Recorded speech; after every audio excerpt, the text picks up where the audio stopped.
Welcome back to the Mad Genius Thesis, listeners. Mm. We're diving right into a question today. A question that has, well, it has fascinated and I guess maybe even tormented thinkers for centuries. Mhm. The question is there a link between genius and madness? It's a question with a long, long history, and one that, we can explore in some really interesting ways through American Yeah, literature. exactly. And we've got a great guide for this deep dive. Harold Bloom's The Daemon Knows. Ah, yes. Right from the beginning, right from the start, Bloom, he throws us this line from Herman Melville that really sets the stage for everything. So Melville, after finishing, Moby-Dick, wrote to Nathaniel Hawthorne, and he wrote, "I have written a wicked book and feel spotless as the lamb." Wow, what a statement, what a thing to say. It's fascinating, isn't it? This paradox, this feeling of having created something powerful, even dangerous, right? And yet feeling personally untouched by that darkness, that the book explores, the book creates. And Bloom uses this idea, this paradox, to introduce the concept of the demon, which he sees as a driving force in artistic creation. Okay, so the demon, let's break that down a little bit. Yeah. Let's unpack that. Now, you said it's not like a literal Right. demon. Exactly. Not a literal creature with horns and a tail. Think of it more as a wellspring of inspiration, a force that kind of drives the creative process, the engine, I guess. But here's the thing. Bloom argues that this demon, this source of creative energy, it's often linked to the darker, the shadow sides of the personality, the less, shall we say, pleasant aspects. It's not all, sunshine and roses. There's a complexity, even a darkness to where this creative energy, this creative power comes from. So, like, the artist is tapping into something powerful, but maybe a little dangerous at the same time. Yeah, I think that's a great way to put it. And Bloom, he explores this idea by looking at some of the giants of American literature, and he starts with Walt Whitman and Herman Melville, and he argues that they both embody what he calls the American Sublime, this grand, often unsettling vision, a vision that grapples with vastness, with power, and with some pretty dark themes. When I think about Moby-Dick, with that image of Ahab so consumed by his quest for the white whale, for revenge, I mean, that definitely fits the bill. That's unsettling for sure. But Whitman, he's all about celebrating life, the beauty of the individual, the vastness of America. Where's the darkness there? Right. Well, that's where it gets really interesting, because Bloom points out that even in Whitman's work, even in Whitman, there's this undercurrent of something darker, something more complex than just straightforward, celebration. Think about his shape-shifting persona in Song of Myself, how he constantly takes on different identities, different voices. Bloom suggests that this could be seen as a way of grappling with his own internal demon, trying to contain or even understand this powerful force within him. It's like he's exploring the different facets of himself, even the darker ones, through these different personas. That's pretty insightful. That's a great point. But what about the darkness itself? Is it something that repels him, or is he drawn to it in some way? Yeah, and that's a question Bloom really digs into. He points to poems like The Sleepers, for example, where Whitman delves into themes of death and loss and the unconscious mind, the things that we try to avoid, right? Mm-hmm. The darkness that we try to push away.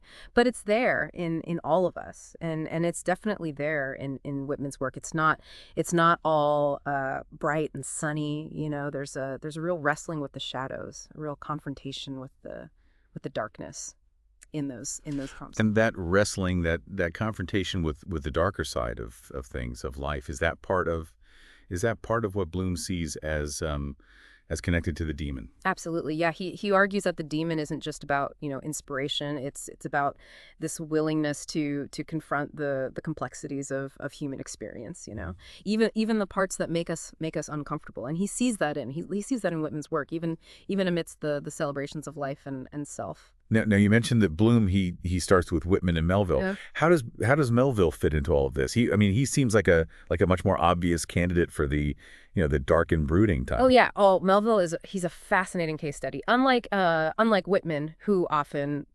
embraces or tries to encompass those darker elements, Melville's characters, especially Ahab, they seem almost almost possessed by their demons. They're driven to extremes, consumed by their obsessions. And this brings us back to that quote about a wicked book, right? Yeah. It's like Melville is acknowledging the power, maybe even the danger of what he's created. Yeah. But also suggesting that he as an artist remains separate from it. Exactly. Bloom argues that Melville, in a way, externalizes his demon through characters like Ahab. It's out there, out there on the page, raging and destructive. But Melville himself remains, in his words, spotless. That's a pretty stark contrast to Whitman's approach, isn't it? Yeah. It's like they're dealing with the same force, this creative demon, but using completely different strategies to engage with it. And that's one of the things that makes Bloom's analysis so compelling. He's not saying there's one right way to be a genius, or one way that the demon manifests itself. It's a complex, a multifaceted phenomenon, and he sees it playing out in all sorts of fascinating ways in American literature. So we've got Whitman trying to contain and understand his demon through these shifting personas, and Melville almost exercising his demon onto the page through these larger than life, these mythic characters, right? Where do we go from here? Well, Bloom, he doesn't stop there. He goes on to explore how the demon, how this force manifests in the works of other American writers, each with their own unique approach. For instance, Emily Dickinson. Emily Dickinson's demon is it's quieter, more internal, more of a presence. It's there in her fascination with death, her exploration of pain and isolation. But it's presented with this almost playful detachment. Bloom even calls it demonic insouciance, which I find to be such an evocative phrase. Demonic insouciance. I love that. It's like she's dancing with the darkness, right? Yeah. Rather than wrestling with it. Exactly. Yeah. And that contrast between Whitman's attempt to contain and Melville's externalization and Dickinson's playful engagement with the demon, it just highlights the incredible range of responses to this creative force, this demon that Bloom is talking about. This is getting really fascinating. This is great stuff.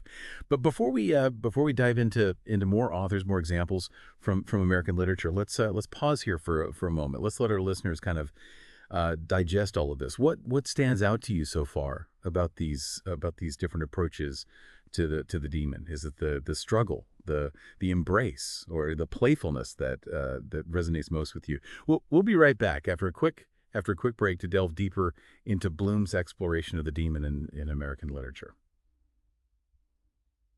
Welcome back to the Mad Genius Thesis. We're really getting into this idea of the demon with Harold Bloom here, and how it kind of fuels, how it ignites the creative fires in some of America's most iconic authors, some of the greats, Yeah, and we've seen some pretty stark contrasts already, haven't we? I mean, Whitman's attempts to contain, to kind of understand his demon, and then Melville's very dramatic externalization through characters like Ahab, and then you've got Dickinson's almost playful dance with the darker side of things, of life, Right. It's like Bloom is showing us that there's no one size fits all. There's no formula for the demon, for how this creative force works. It's something that each writer kind of grapples with in their own unique way, which makes me curious about how other authors fit into this framework. You mentioned that Emily Dickinson's demon is a quieter presence. Are there any other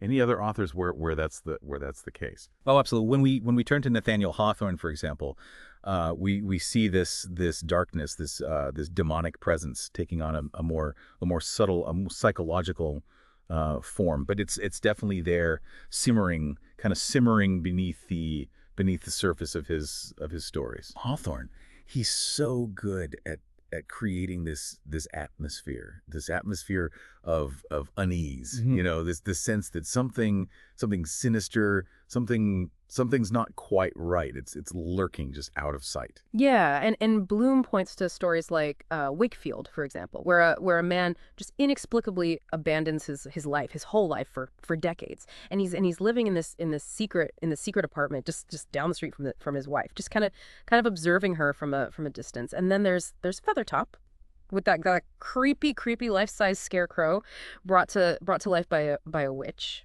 Those stories are so unsettling, and yet I can't help but be drawn to them.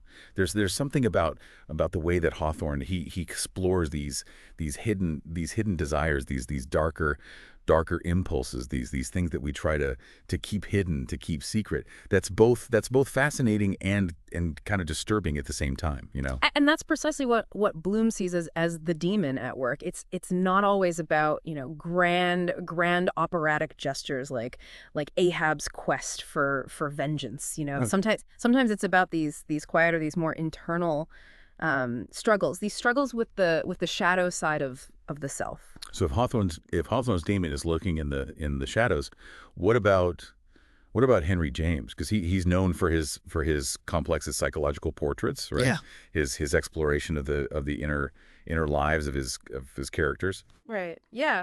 And with Henry James, we see the demon manifesting in the subtle interplay of social pressures, social expectations, and these repressed desires, these things that are bubbling under the surface. His characters are constantly wrestling with societal expectations, with the weight of tradition, and often with their own hidden yearnings, their own hidden desires. James. His characters always seem to be caught in these intricate webs of relationships with so much unspoken, with so much unspoken tension, and all these hidden motives. Think about Isabel Archer in The Portrait of a Lady, trapped in this suffocating marriage, or Olive Chancellor in The Bostonians, with her intense, her almost possessive love for Verena. And who could forget that chilling encounter in the Jolly Corner, right? Where Bryden confronts this ghostly version of himself, a vision of what he might have become, what he might have turned into. Yeah, these are all characters grappling with their own inner darkness, you know, with those aspects of themselves that they try to deny, that they try to repress, you know, push down, push away. And that's where Bloom sees the demon at work, in the tension between who these characters are on the surface, what they present to the world, and what lies beneath, you know, in those unspoken desires and anxieties that drive their actions. It's interesting that you point out that social element in James. It's like the demon isn't just some kind of internal force, some internal drive, you know. Yeah. But it's also something that's shaped by the world around us, by the expectations and the constraints that society places upon us, you know. Yeah. The rules, the norms. Absolutely. Yeah. And that's something that becomes even more apparent, even more I guess obvious when we move on to Mark Twain and Robert Frost. Their work really engages with the demon in ways they're deeply intertwined with the American landscape and the American psyche. Now this is where things get really, really interesting for me. Twain and Frost, they seem so quintessentially American, right? Yeah. But also so different from each other. How does Bloom connect them to this idea of the demon? Well, with Twain, Bloom, he focuses on the darker undercurrents of his humor, of his wit. Yeah. Those are those moments where the laughter kind of catches in your throat, and you're suddenly confronted with something unsettling, something disturbing. You know, he points to books like Pudd'nhead Wilson, for example, with its exploration of racial prejudice and the complexities of identity, Yeah. and of course Huckleberry Finn, right? Yeah. With its unflinching portrayal of slavery and the moral dilemmas of this young boy navigating this deeply flawed world. You know, reading Huck Finn as an adult, as a grown up, I was struck by how Twain can make you laugh one minute, and then confront you with the horrors of slavery the next. You know, it's like she's not shying away from the darkness, but he's also not letting it overwhelm the story. Exactly. And Bloom argues that this ability to balance the light and the dark, the humor and the social commentary is part of what makes Twain so brilliant, you know, so I guess incisive.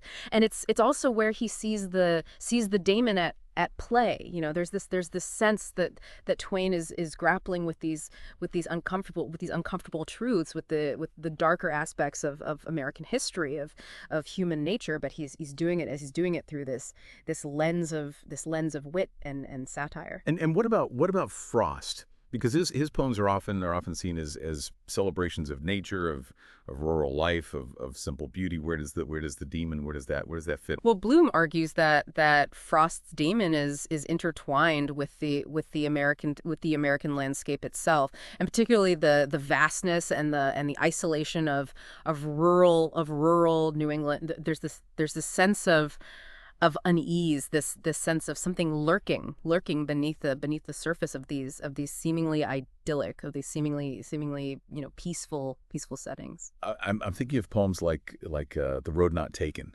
where the speaker's choice of paths is tinged with both regret and uncertainty, or stopping by woods on a snowy evening, with that haunting imagery of the dark woods and the pull of something unknown, something mysterious. Right, exactly. And Bloom highlights poems like The Trial by Existence, for example, with its exploration of the existential dilemmas of human life. Directive, which leads the reader on this journey into the heart of the wilderness, and even the bleak humor of a witness tree, where the speaker is grappling with the passage of time and the inevitability of decay.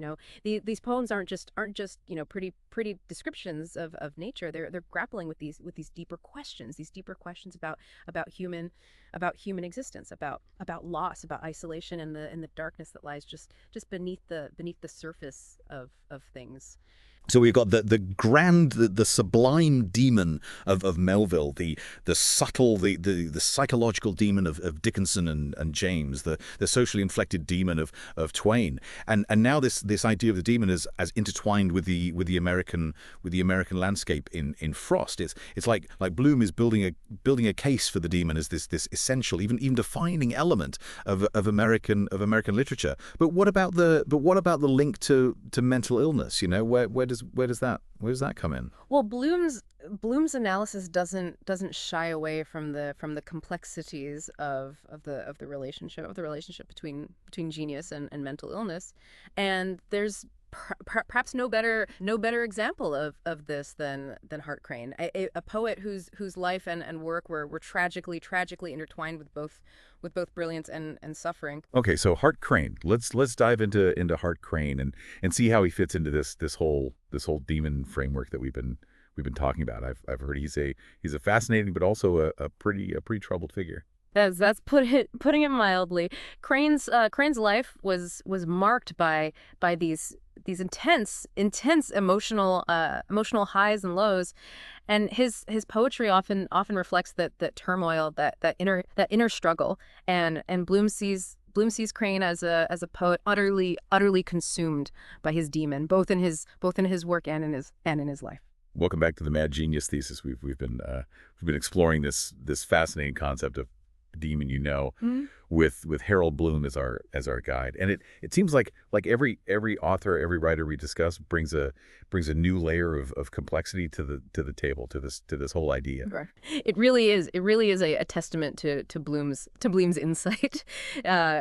He's not offering us a simple formula, but a framework, a way of understanding how creativity and these darker forces, these darker impulses might be intertwined, in the lives and the works of these writers. Well, we've seen some pretty stark contrasts, right? I mean, Whitman's attempts at containment, the Melville's dramatic externalization, Dickinson's playful dance with darkness, Hawthorne's subtle unease, James's psychologically intricate webs, Twain's dark humor, Frost's unsettling landscapes, and now Hart Crane, a poet seemingly consumed by his demon. It's a lot to take into process. It is, and I think it brings us back to that central question that we posed at the beginning of this deep dive.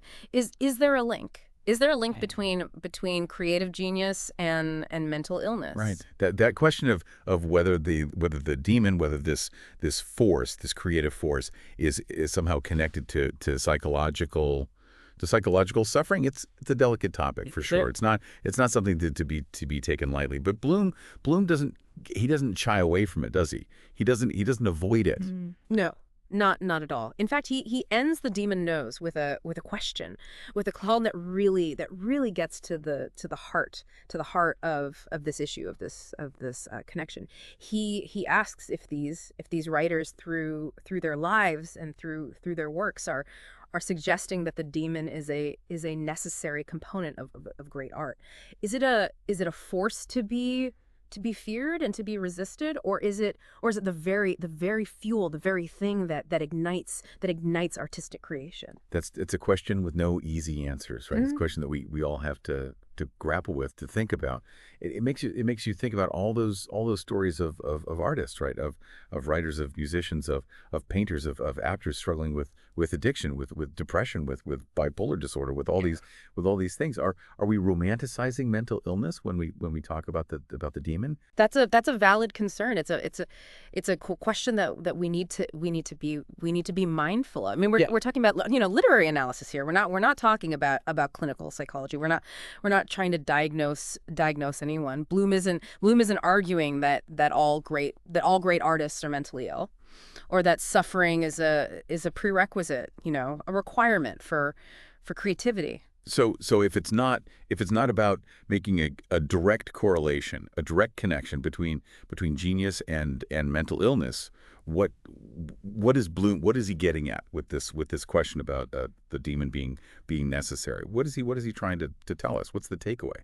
I think he's challenging us to consider the complexities, to consider the complexities of the creative process, to look beyond simple binaries, of good and bad, of healthy and unhealthy, to see things in shades of gray, right? In all their complexity. Remember the demon is often linked to those shadow sides of the personality, the parts of ourselves that we may try to repress, we may try to deny. The darker impulses, the anxieties, the hidden desires, the things that we don't want to acknowledge, that we don't want to admit are there. Exactly, and maybe Bloom is suggesting that it's the artist's willingness to confront those darker truths, to explore the depths of the human psyche, to go to those dark places, that allows them to create works of such power and resonance. Think about the unflinching way that Melville portrays Ahab's obsession, right, or the chilling beauty of Dickinson's poems about death and despair. Would those works be as impactful, be as meaningful, if they didn't engage with those darker elements? That's a really interesting point. It's like the demon by forcing the artist to confront those shadow sides is pushing them to dig deeper. To go beyond the surface and explore the full spectrum of human experience, to see the whole picture. Precisely, and that process, that process can be messy. It can be painful. Even it can lead to personal struggles. It can lead to emotional turmoil. But it can also lead to incredible breakthroughs, right? To art that speaks to the deepest parts of ourselves, the things that we all share. It's like that old saying, there's a thin line between genius and madness. Bloom isn't glorifying mental illness, but he is acknowledging that the creative process, that the act of creation can involve wrestling with some pretty intense forces. And maybe that's why Melville felt spotless, after writing such a wicked book. Yeah. It wasn't that he was somehow separate from the darkness, but that he had confronted it. He had wrestled with it. He had grappled with it, and emerged on the other side, having created something powerful, something meaningful. It's a powerful powerful image, isn't it? And I think it speaks to the transformative potential, the transformative power of art. The creative process can be a way of grappling with our own inner demons, of confronting the complexities of life, and emerging with a deeper understanding, the deeper understanding of ourselves and the world around us. So as we wrap up this deep dive into Daemon Knows, we're left with a lot to ponder, a lot to think about. Is there a link? Is there a link between creativity and mental illness? Is the demon a necessary component of great art? Or is it something more complex, something more nuanced, something more deeply human? Those are questions that we each have to grapple with, on our own. But I think Bloom's analysis provides a valuable framework, a valuable way of understanding the forces at play in the creative process, and for appreciating the ways in which artists throughout history have engaged with the darker sides, of human experience. And that's what the Mad Genius Thesis is all about, right? Thanks for joining us. Thanks for listening on this exploration, on this deep dive into the demon in American literature. We encourage you to pick up a copy of Harold Bloom's The Daemon Knows, and to explore the works of these writers, of these authors for yourselves. Who knows? You might even discover your own inner demon along the way. Until next time, keep those creative fires burning.